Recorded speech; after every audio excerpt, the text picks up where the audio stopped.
ይቺ የሳማ ቅጠል ትባላለች። እጅግ በጣም መርዛማ የሆነ እሾህ ያለባት ነው። እንዲሁ ከነካናት ወይም ደግሞ ተሳስተን እንኳ እግራችንን አልፎ ሲሄድ ከነካት እጅግ የማቃጠል እጅግ የመቆጥቆጥ ስሜት ያለባት ሳር መሰል ተክል ነች እና በጣም ብዙ ጥቅም እንዳላት በባህላዊ መንገድ በጣም ብዙ ጥቅም እንዳላት እንግዲህ እናቶች ይናገራሉ።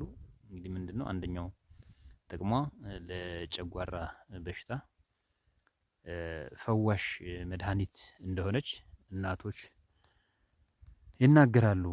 እንዴት ነው ለጨጓራ መድኃኒትነት የሚያገለግል ብለን በምንጠይቅበት ጊዜ እንግዲህ ይቺን ሳማ የምትባል ተክል ቀንበጥ ቀንበጧን እጃቸውን በማያቃጥል መልኩ ወይም ደግሞ እጃቸውን በማይለበልብ እና በማይቆጠቁጥ መልኩ እጃቸውን ለእጃቸው መከላከያ የእጅ ጓንት በመጠቀም ቀንበጧን ትለቀማለች።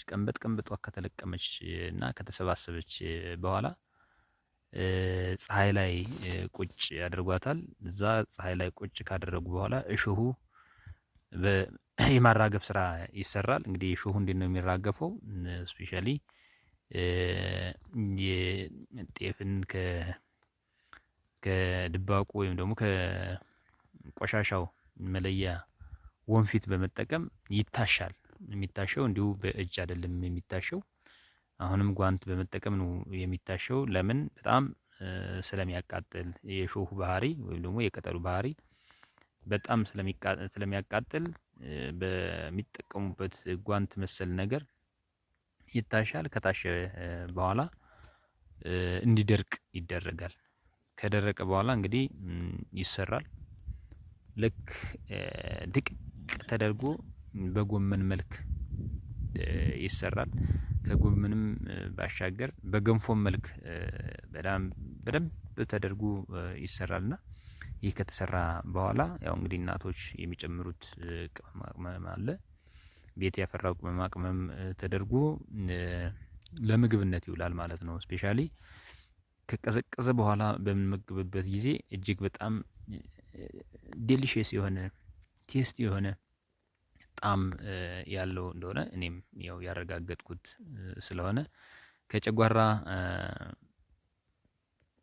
ማስታገሻነት ወይም መድኃኒትነት ባሻገር ለሌላም ጥቅም እንዳለው እናቶች ይናገራሉ። ስለዚህ በአካባቢያችን በቀላሉ ሊገኝ የሚችል በነፃ ሊገኝ የሚችል ተክል ስለሆነ ይህን ተክል በመጠቀም ከአለን የጨጓራ ጋስትሪክ ሊሆን ይችላል። ሌላም ውስጣዊ የአንጀት በሽታዎች ሊሆን ይችላልና መፈወስ እንችላለን የሚለውን መልእክት ዛሬ ላስተላልፍላችሁ ወደድኩ። ስላዳመጣችሁኝ አመሰግናለሁ። ከወደዳችሁት ሼር፣ ላይክ በማድረግ ሀሳብ አስተያየታችሁን በኮመንት ግለጹ። እናመሰግናለን።